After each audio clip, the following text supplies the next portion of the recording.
Hi everyone, another week and yet another 10th edition rule announcement roundup.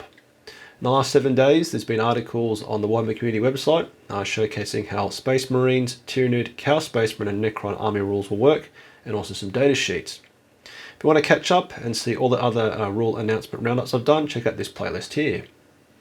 So let's check out the army and detachment rules announced, and for ease I'll combine any of the previously ones shared into a single slide for each army.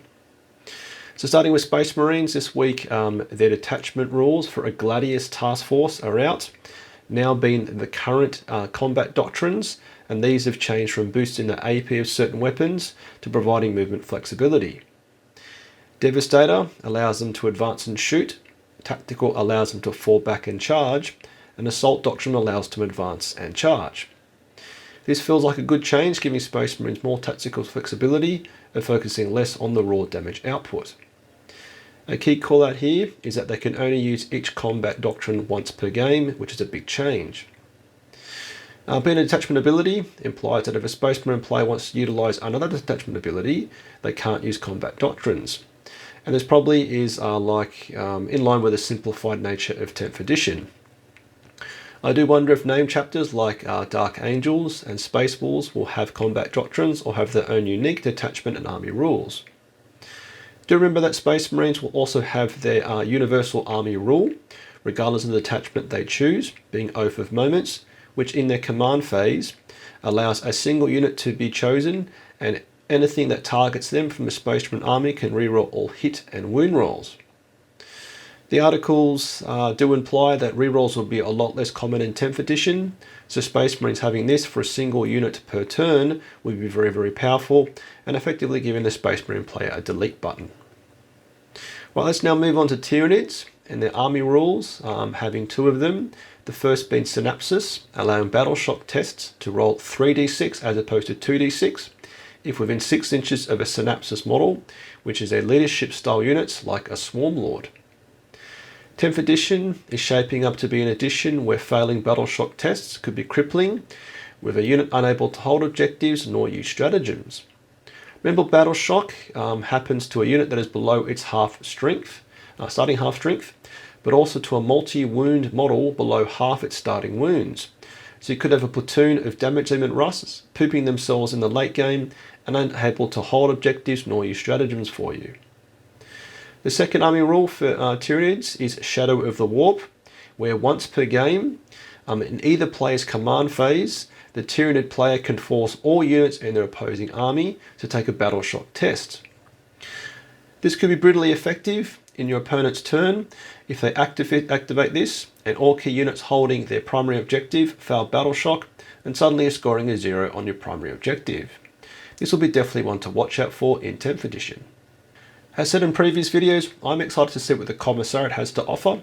Maybe when the battle shock test is passed and a single model is executed. Okay, next is Chaos Space Marines, with us just knowing their army rule called Dark Pact, where every time in the shooting or fighting, a unit can choose either lethal hits or sustained hit ones. As I understand it, lethal hits are generated when a critical hit occurs, so assuming that is a hit roll of 6, with lethal hits producing an auto wound. Piecing together other articles, a critical hit seems to be a trigger for a number of weapon abilities, including devastating wounds, which is now going to be a mortal wound, and sustained hits, which is basically exploding 6s to hit. Sustained hits is another option in the Dark Pact's army rule, so giving Chaos Space Marines the choice of either quality of hits or quantity of hits if rolling 6s to hit. This looks to be a lot of fun and feels quite well designed in light of the Oath of Moments for Space Marines, allowing the complete target destruction of a single unit. Tyranids messing with their opponent's morale via the battle shock test. And Chaos Marines are relying on a degree of luck, but risking the chance of having to roll a leadership test, and if it's failed, suffering D3 wounds to that unit. Lastly, Necron reanimation protocols are shared and look to be a significant upgrade, being an auto D3 wounds recovered, which will either affect a model with multiple wounds, or a single model is recovered with just one wound. Also shared for Necrons is a datasheet for Necron warriors, with their core stats being near identical to the 10th edition datasheet, However, the AP on both of the weapons has been reduced by 1, which is in line with a lot of other things we've seen. They do, however, get the lethal hits ability, and Necron Warriors also have their numbers of Legion ability, boosted to recovering D6 wounds instead of D3, and if near an objective they recover D3 plus 3, which will make them particularly difficult to clear out. A crucial change for Necrons, however, is that reanimation protocols is triggered in the Necron player's command phase, which currently occurs after each time the Necron unit has been targeted by an enemy unit. This will allow the opposing player a better chance of wiping out the Necron unit, but if they don't wipe out the Necron Warriors, for example, it'll be very, very tough to get rid of them in the next turn. Also shared for Necrons is a detachment rule, where if a Necron character is attached to a unit, that unit adds +1 to its hit rolls. The fact this is a single army doctrine and only affecting a unit that has a character attached to it is probably testament to a move away army-wide rules that affect the raw damage output of that army. However, I do hope for Astra Militarum that our first attachment rule is Born Soldiers, and we maintain our auto-wounding 6s to hit, also known as lethal hits.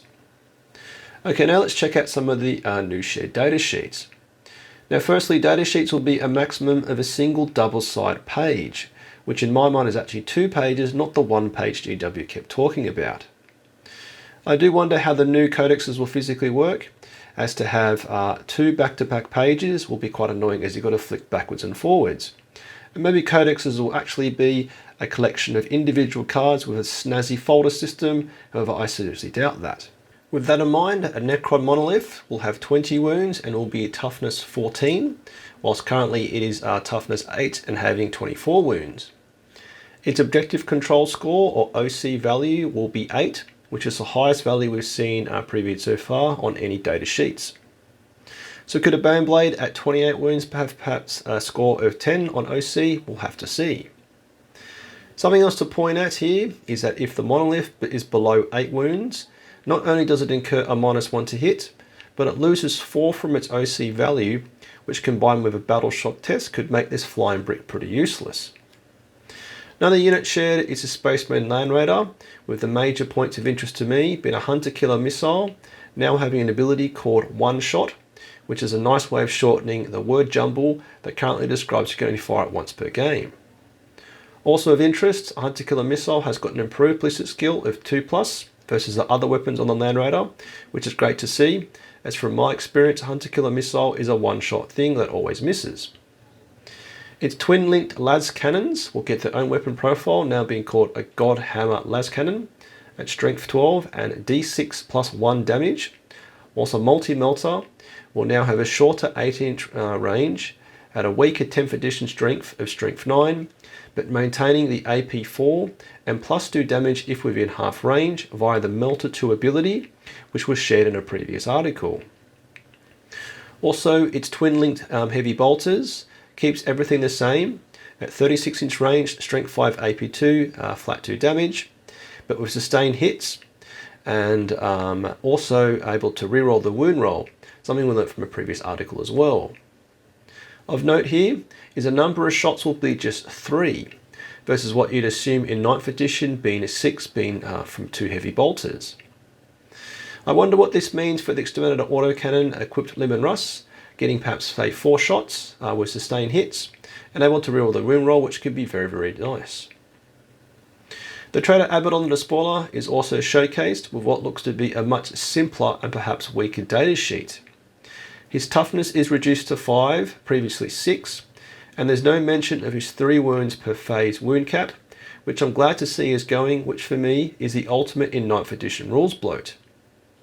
Also shared is the Ultramarine Primarch Roboute Guilliman, who keeps his stand back up on a 3+ ability, but coming back up with a flat 6 wounds, not D6, act like in his current datasheet.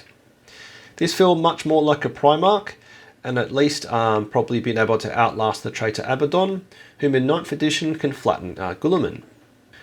And very finally, stratagems are showcased for each of the armies.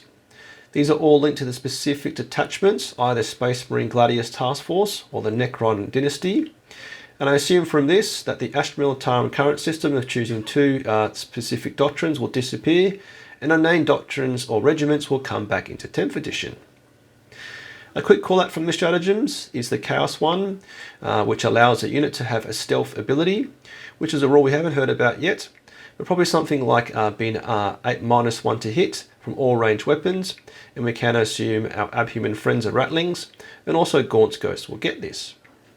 Okay, but let's call it there. I know there's a fair bit to digest, and there's also another article about the new mission element gambits, but I want to keep this to about 10 minutes, and I'm also back from a long week of camping in the soggy rain of the UK. But hopefully helpful and helping you keep up to date with all of the 10th edition rule announcements. And if you enjoyed this video and want to support me, you can do so with a like, comment, or by subscribing, joining my Patreon platoon, or simply watching any of my other YouTube videos. A massive thanks to my current supporters. Let's get your bayonet sharp, last gun oiled, faith for the Emperor strong, Patreon platoon, sound off. Tank Commander GLEN, Tank Commander Watchdog Van Etten, Tank Commander Mitchell, Colour Sergeant DuPont, Sergeants Adal, the Colonel Merrill, Veteran Gibson, Hall, Lundeen, Guardsman Beard, Coquelin, Flint, Hills, Malik, Nitton, Nguyen, Smith, Tom, Tompkin, Conscript England, Gilliam, Goodwin.